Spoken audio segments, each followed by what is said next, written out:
Good afternoon. I'm Brian Gibson. I'm the Executive Director of Pro-Life Action Ministries. And we're here today to respond to an inadequate response by the State Attorney General of a lawsuit brought by Gender Justice and the New York law group, the Lawyering Project, against Minnesota's pro-life laws. Deb Roshan, who is the president of the Association for Government Accountability, is not present with us today, also a part of this lawsuit, because of a previous commitment.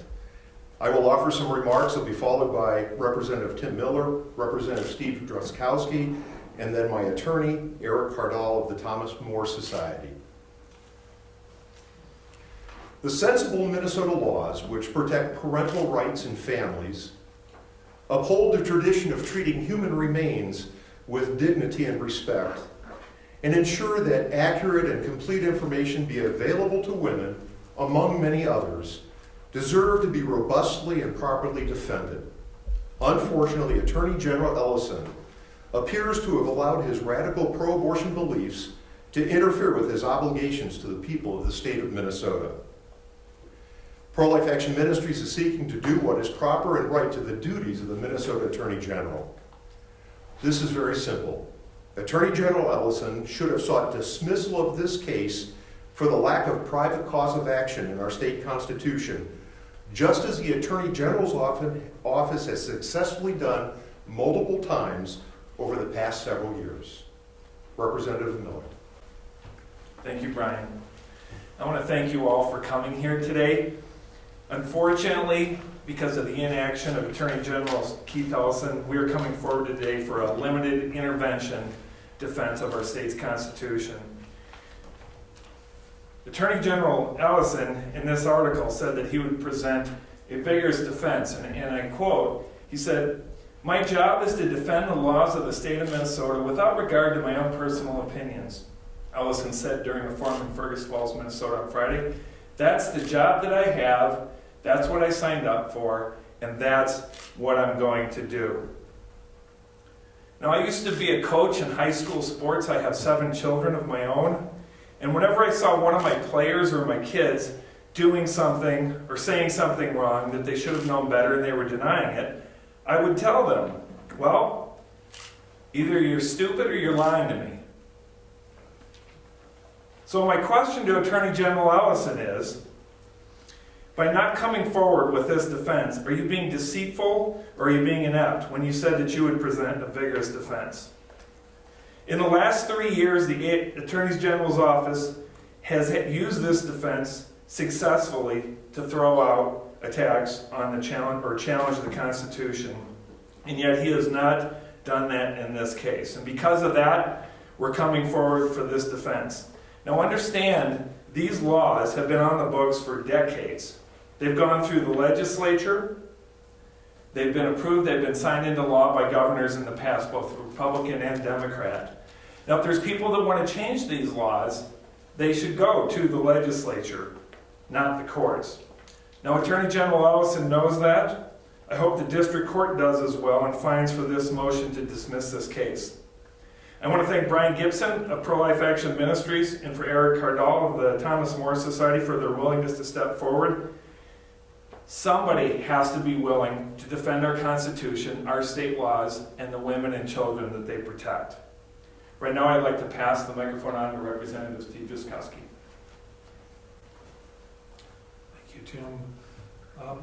Attorney General Ellison has failed to uphold his oath of office. In his oath of office, he pledged to protect the laws and honor the laws and the Constitution of the state of Minnesota.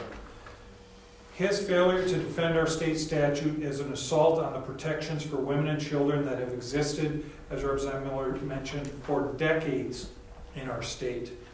Moreover, the radical abortion advocates at Gender Justice involved in this case don't even understand the basics of how our system of government functions.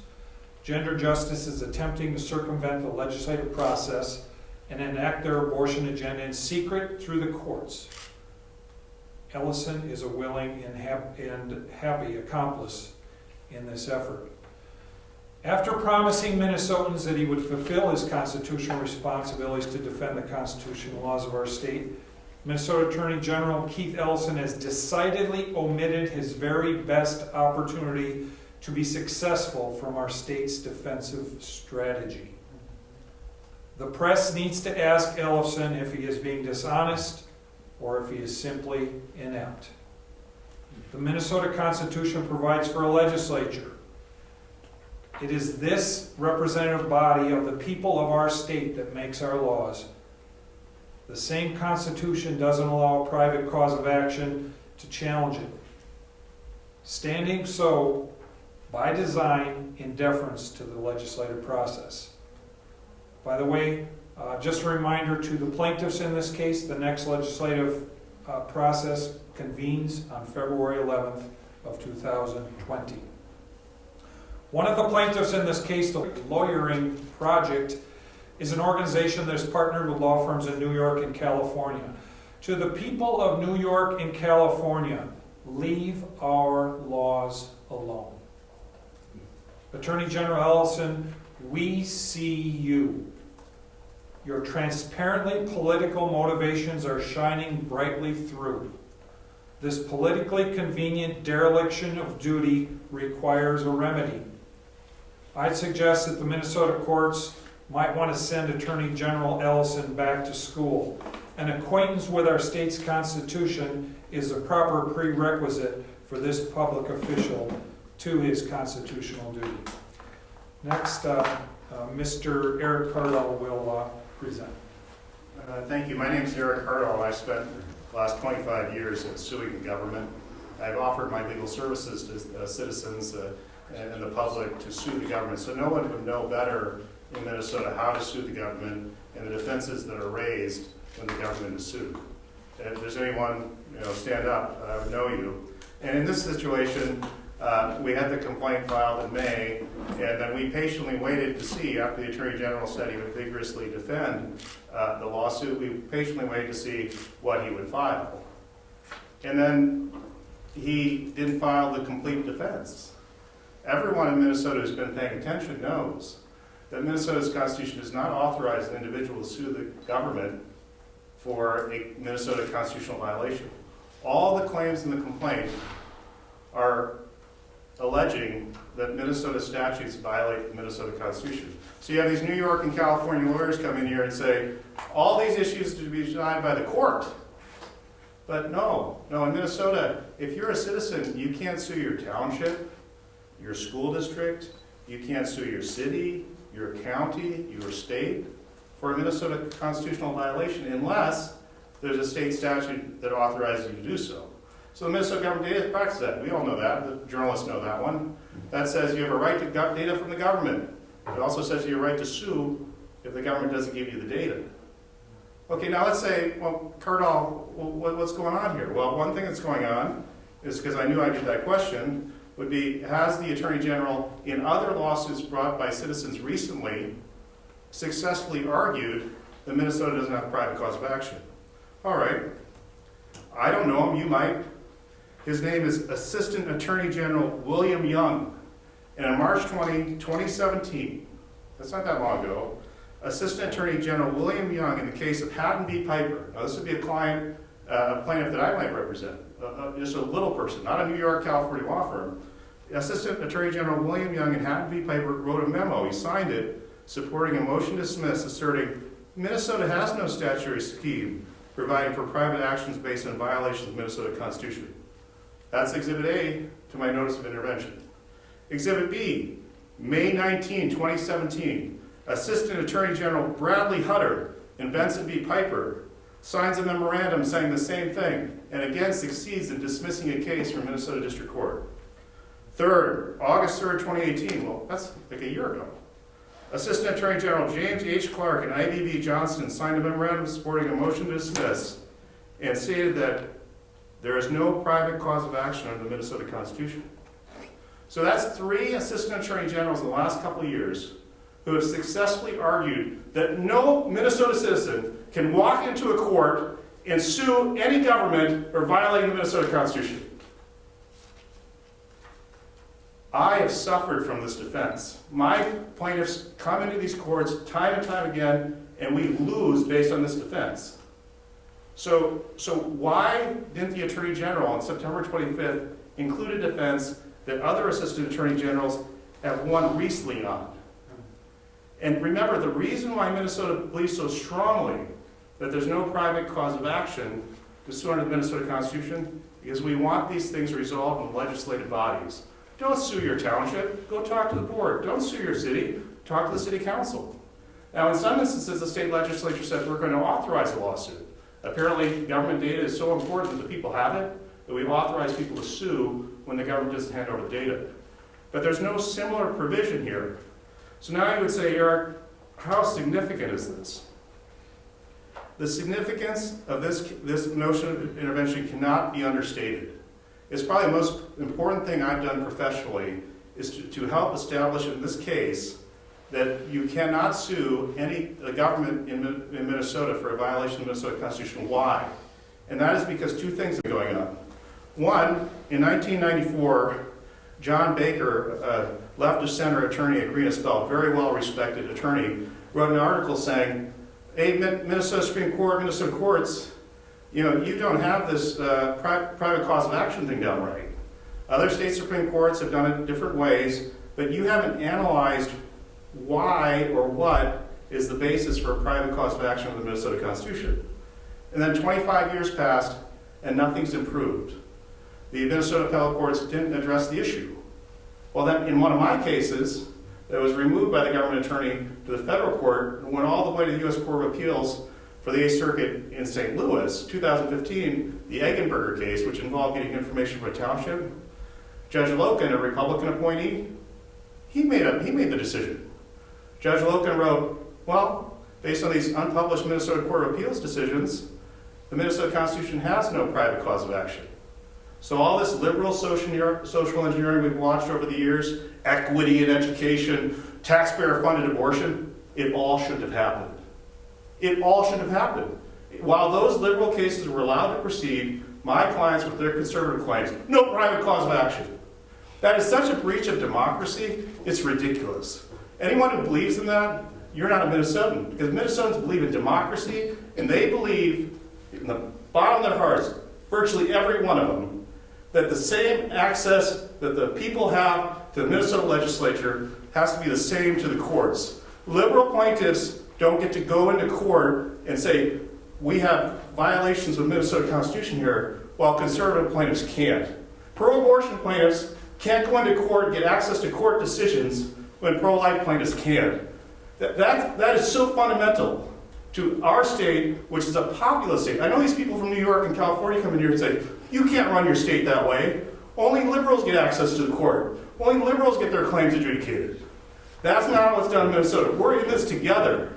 I went off to Harvard, I went to Chicago Law School. I came back to make sure that Minnesota stayed the course on being a community of people who believed in democracy and believed that everyone should have equal access to the courts, everyone should have equal access to the legislature, and we work our things out together.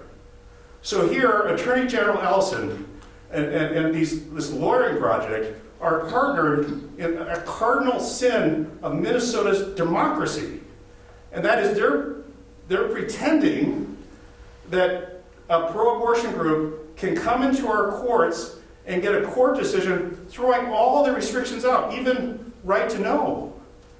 I mean, all these souls involved, the unborn, the mother, the father, information, all these things that we've agreed with over the last decades are okay, are being threatened. And what's wrong with that? Is like Mr. Drazkowski said, they have to go to the legislature. They're not welcome in our courts. My clients with their conservative claims under the Minnesota Constitution are not welcome in the courts. And so the liberals can't be welcome either. So the question then is, okay, so we've had this selectively done. The liberal claims are allowed to proceed, the conservative claims aren't, the pro-abortion claims are allowed to proceed, the pro-life claims aren't, and now we're going to fix it. And it's going to be fixed in this moment. This Ramsey County District Court proceeding, it's all going to be fixed. And all Minnesotans are going to line up with the establishment, and we're not going to do this anymore. Judge Loken, the 8th Circuit judge, has said, there's no private cause of action to sue in state courts for violations of the Minnesota Constitution. That's an 8th Circuit judge, U.S. Court of Appeals.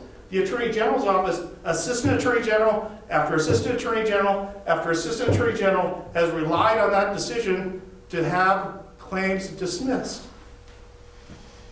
And so the liberals have lost. Yes, we're on our side. The conservatives, we want bright line rules. Everyone gets access to court or no one gets access to court.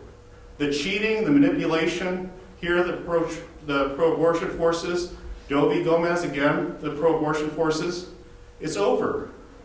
You lost. You have to play the game the same way we played. Another one, a recent example of how the liberals have won without abusing the courts is, of course, locally here, gay marriage. Something that we disagree with, but if you know, the pro-gay marriage advocates in Minnesota did not win through the courts, they won legislatively. And that's how Minnesota operates. And if we want to undo that, it'll be undone legislatively. So liberals, it's all the same rules. We'll all have the same rules, we'll have the same access to the court. So join me in this idea that we're not going to play this selective enforcement of the private cause of action anymore. It doesn't say in the Minnesota Constitution, Attorney General Ellison, that pro-abortion plaintiffs have a private cause of action to sue under the Minnesota Constitution when the rest of us don't. And he is our chief law enforcement officer, and this kind of conduct has to stop today. Now, for the people in the room, the hearing, it will be October 30th. The motion to dismiss was filed September 25th. We filed just a few minutes ago our notice of limited intervention regarding this one defense. We're not asking you to take over the whole case because we don't have to. The defense is a complete defense which eliminates all the claims in the lawsuit. And so the pressure will be on the district court to decide what to do. Of course, the court can take sua sponte on its own initiative, acknowledge the defense and dismiss the case. But don't mistake this as anything more than a very, very important moment in closing a horrible chapter of unbridled, arbitrary discretion being used with respect to access to the courts. Mr. Baker's article in 1994 recognized the problem. The Minnesota Supreme Court appellate courts did nothing about it for 25 years. Judge Logan in 2015 in the Eggenberger case in the federal court made the decision, and now it's going to be enforced. And I think that everyone would agree we'll be better off knowing that clearly, if you have a disagreement with Minnesota's abortion laws, the place to go is the legislature, not suing in court. Thank you.